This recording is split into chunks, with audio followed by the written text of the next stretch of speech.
One of the things that I always look for when hiring software engineers is actually more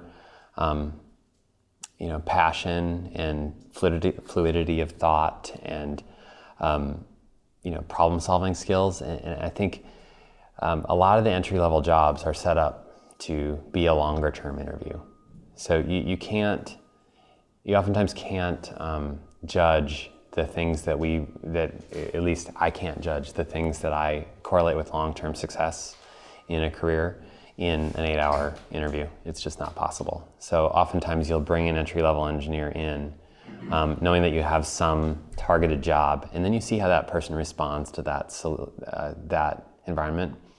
And oftentimes you'll get somebody in who, they come in, they reluctantly do that job, and they don't seem that interested or passionate. And maybe that person doesn't grow really quickly. The people that I see grow really quickly are the people who come into that job and show that they have so much more to offer than this that we gave them. And so you'll see people,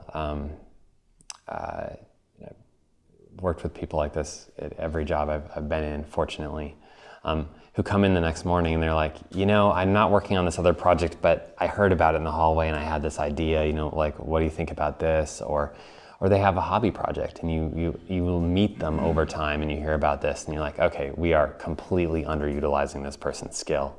And that's how you tend to rise really quickly to do more challenging projects, is showing that you're interested. Not even that you can do it, because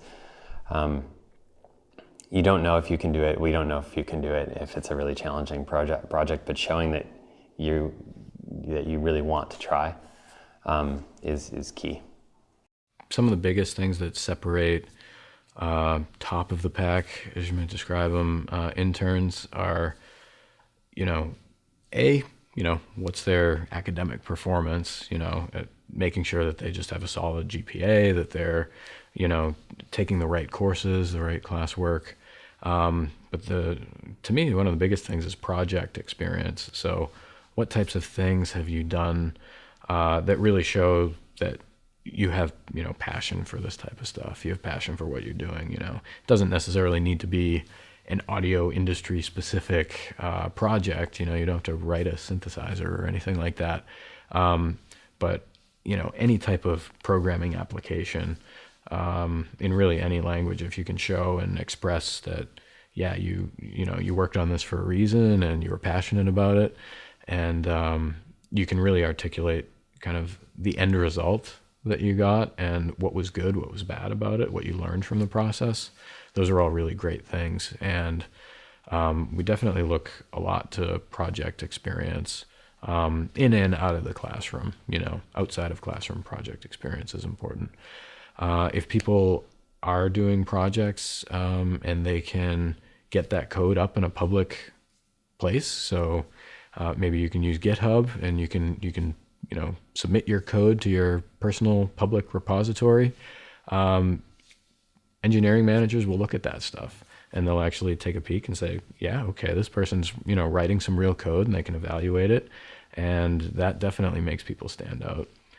If you're contributing to open source projects, that's also a really big thing.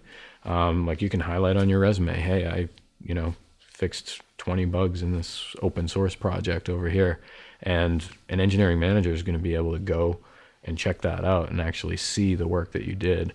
And so, they can see that, yeah, this person's actually contributing to real live code that's out there in the world. And, that makes kind of all the difference, I think, in making resumes stand out. When you have 350 resumes, you got to make yourself appealing in some form or another, stand out from the crowd in some way. So those are some of the best ways I can see to do it.